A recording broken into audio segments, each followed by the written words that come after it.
तू असतीस तर. भाग 8. कार्तिक परत नर्वस होतो. तिला भेटून काय बोलायचं त्याला सुचत नसतं. त्यात प्रणवची सारखी बडबड चालू असते. त्याला सारखं आपल्याबद्दल सांगत असतो.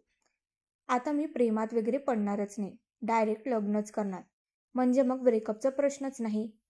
आता थोडा वेळ तू शांत राहणार आहेस का? मला सुचत नाही आहे एकतर. कार्तिक वैतागून बोलला. ते चाट कॉर्नरवर येऊन पोचतात. आज वातावरण छान आहे, बिअर प्यायची का एक नंतर? कार्तिक त्याच्याकडे रागाने बघतो आणि प्रणव शांत होतो. काही वेळाने स्वाती तिथे येते. ती स्कूटी पार्क करते आणि कार्तिक तिला बघून स्माईल करतो. काय मग, काय चाललंय तुमचं? स्वाती विचारते. हा एकटा जाऊन सुप्रियासोबत बोलला पण. प्रणव लगेच तिच्यासमोर बोलून मोकळा होतो. स्वातीला थोड्या वेळसाठी समजत नाही काय रिॲक्ट करावं. ती दोघांकडे पण बघते. कार्तिक तर एकदम गोंधळून जातो आणि डोक्याला हात लावतो आणि थोडा वेळ शांत होऊन तिला सांगतो. हो, ही गोष्ट खरी आहे. आम्ही एकदा अचानक मॉलमध्ये भेटलो आणि सुप्रियाने पण मला ओळखलं आणि स्वाती. आणि काय? मला म्हणजे असं नसेल, पण कदाचित तिला पण मी आवडतो असं मला वाटतंय. स्वाती. छानच आहे की मग. प्रॉब्लेम काय आहे? मी तिला जेव्हा आता भेटलो होतो तेव्हा माझ्या असं लक्षात आलं की तिला माझ्याबद्दल आधीच काही गोष्टी माहिती आहेत आणि मला कळत नाही आहे की असं कसं होऊ शकतं. स्वाती जरा सावध होते. तिला काय बोलावं सुचत नाही, पण हिम्मत करून ती त्याला सांगते. हे बघ कार्तिक, मी तिला काही दिवस आधी भेटली होती आणि आम्ही बोलत असताना तुझा पण विषय मीच काढला, पण तिचा तेवढा इंटरेस्ट मला दिसला नाही. पण तुमच्या दोघांमध्ये पण काही गोष्टी सारख्या आहेत मला लक्षात आलं. त्यामुळे मग मी तिला काही गोष्टी. कार्तिक डोळे टवकारून तिच्याकडे बघतो. प्रणव कपाळावर हात ठेवतो. कार्तिक. तू तिला सांगितलंस की मी फिल्म शूट करतोय? मी अजून एक पण मूवी असिस्टंट म्हणून पण नाही केली आहे. हो, पण माझं इंटेन्शन एवढंच होतं की तिच्या मनात तुझ्याबद्दल काहीतरी फील व्हावं. तिला पण हे सगळं खूप आवडतं, फिल्म्स अँड ऑल. स्वाती म्हणते. पण तू तिला सांगून दे असं काही नाही आहे म्हणून, मग प्रश्न मिटला. कार्तिक सिरियस होऊन बोलतो. ते इतकं सोपं नाही आहे. मी पण तिला ऑलरेडी सांगितले की मी शूट करतोय फिल्म. आता फक्त तिला परत आठवायला नको. स्वाती. रिअली सॉरी कार्तिक, मी असं नको करायला हवं होतं. पण एक सांगू, तू तिला कधीपासून भेटतोय आणि मला एकदा पण तुमच्या दोघांमधून एकाने पण नाही सांगितलं याबद्दल. कार्तिक लाजतो आणि सॉरी बोलतो. प्रणव. ठीक आहे, इतका मोठा इश्यू नाही आहे हा. तू तिला खरं खरं सांगून दे. कार्तिक यावर विचार करत असतो. बरं चला, मला काम आहेत, मी निघते. आणि सांग परत काही अपडेट असेल तर मला. असं म्हणत स्वाती तिथून निघते. प्रणव बाईक चालवत असतो. कार्तिक मागे बसला असतो. अरे काय इतका विचार करतो तू? झालं ना आता सगळं सॉर्ट, प्रणव म्हणतो. पण कार्तिकला माहीत असतं, जर सुरुवातीलाच सुप्रियाला खोटं बोललो असं कळलं तर आता जे सगळं छान सुरू आहे ते सगळं विस्कटून जाईल. त्याला सुप्रियाचा कॉल येतो. कार्तिक प्रणवला शांत राहायला सांगतो. हॅलो सुप्रिया. कार्तिक कुठे आहेस? कामात आहेस का? कार्तिक बोलतो. नाही, बोल ना, काय म्हणते? तुझं शूट कधी आहे? मी मग तसं माझं काम ॲडजस्ट करते, सुप्रिया विचारते. कार्तिक प्रणवला विचारतो. प्रणवला काही सुचत नाही. कार्तिक गडबडीमध्ये बोलतो. पुढच्या रविवारी. सुप्रिया. चालेल, मी करते तुला कॉल नंतर, मला दुसरा कॉल येतोय. कार्तिक कॉल कट करतो. प्रणव त्याला विचारतो. काय झालं? कार्तिक. सुप्रियाचा कॉल होता. तिला मी सांगितले पुढच्या रविवारी शूट आहे म्हणून. प्रणव. सत्यानाश. आता कुठे एक गोष्ट ठीक झाली होती, तू परत नवीन प्रॉब्लेम केलास. आता तुला देव पण वाचवू नाही शकत कार्तिक. कार्तिकला पण विश्वास होत नाही आपण काय बोलून गेलोय. कार्तिक शोरूममध्ये काम करण्यात व्यस्त असतो. शोरूममध्ये रेनोव्हेशनचं काम सुरू असतं.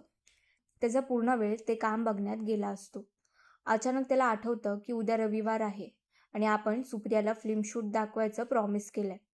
त्याला खूप टेन्शन येतं. काय करावं सुचत नाही. कामात पण लक्ष लागत नाही. तो थोडा लवकर शोरूममधून निघतो आणि सोसायटीच्या ग्राउंडमध्ये जाऊन बसतो. तिथे रोजप्रमाणे लहान मुलं खेळत असतात. कार्तिकला बघताच ते खुश होतात आणि गोंधळ करायला लागतात. तो पण त्यांचं मन ठेवण्यासाठी त्यांच्यासोबत क्रिकेट खेळायला लागतो. लहान मुलांना कार्तिक खूप आवडत असतो, कारण त्यांच्यासोबत असताना तो त्यांच्यासारखा होऊन जातो. मोठ्या लोकांसारखे प्रश्न विचारणे आणि सल्ले देणे त्याला बिलकुल आवडत नसतं. खेळताना तोही त्यांच्यासारखाच चिडायचा, भांडायचा, परत जाऊन खेळायचा. आता कार्तिकला खेळत असताना उद्या सुप्रियाला जाऊन खरं सांगून देण्याव्यतिरिक्त पर्याय सुचत नसतो. थोडा खेळ खेळल्यानंतर त्याला एक आयडिया येते. तो सगळ्या लहान मुलांना एकत्र करतो आणि त्यांना काहीतरी सांगतो.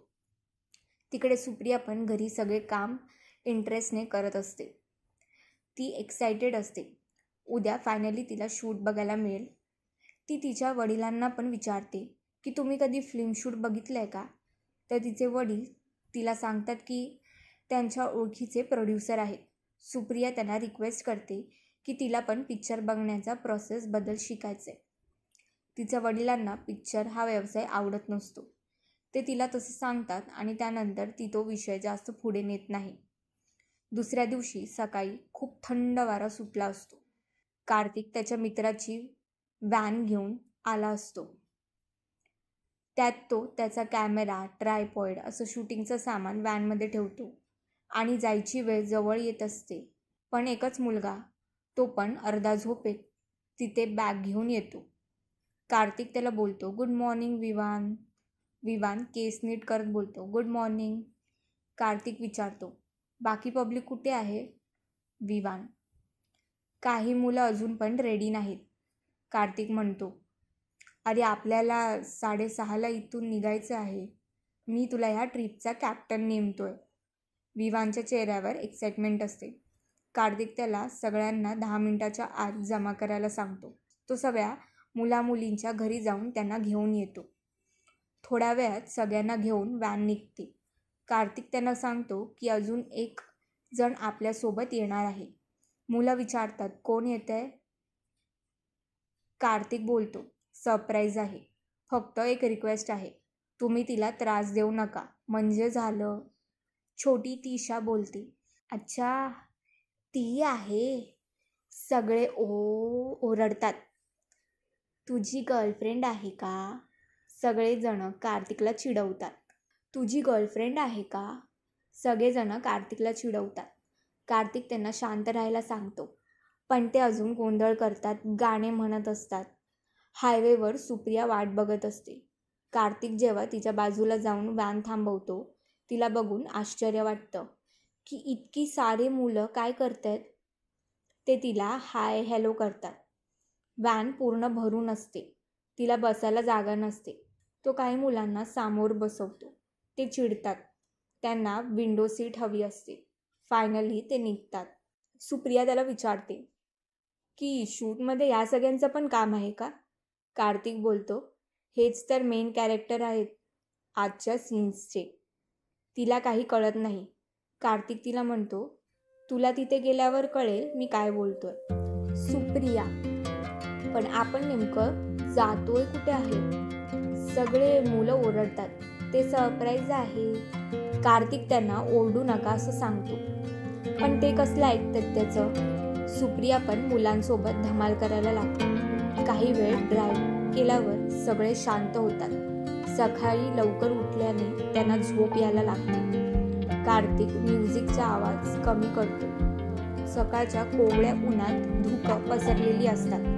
विंडोमधून थंड वारा आत येत असतो आणि सुप्रियाचे केस हवेसोबत उडत असतात.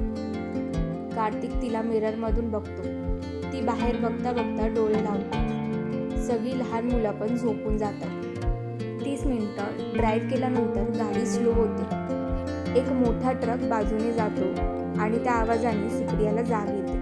ती बाहेर बघते, तिला थोडा वेळ कळत नाही. कार्तिक गाडी बाजूला पार्क करतो. मंदिराची घंटा वाजते. सुप्रिया बाहेर येते. तिला काहीतरी आठवत असतं. थोड्या वेळाने तिला आठवत होतं की हेच ते मंदिर होतं जे तिला स्वप्नात दिसलं होतं. ती बाहेर येऊन सगळ्या मुलांना घेऊन रोड क्रॉस करते. ती जेव्हा आत जात असते तिला सगळी अगदी जसं स्वप्नात बघितलं होतं तसं दिसतं. ती कार्तिककडे बघते. तो व्हॅनमधून कॅमेरा आणि बाकी सामान काढत असतो. मंदिरात घंटा वाजते आणि आवाज घुमतो. एक खूप मोठा वडाचं झाड असतं ज्याच्या खाली खूप साऱ्या अगरबत्ती धूप जळत असतात. ती पायावर पाणी घेते. पाणी खूप गार असतं. गाभाऱ्यात भव्य शिवलिंग असते. मंदिर काळ्या दगडाचं असतं आणि त्यामुळे आतमध्ये तर अजून थंड असतं. बाजूला अजून छोटी छोटी मंदिरे असतात. एक छोटं पटांगण आणि वर हवेसोबत उडणाऱ्या वडाच्या झाडाच्या पानांचा आवाज असतो. सुप्रियाला थंडी वाजत असते.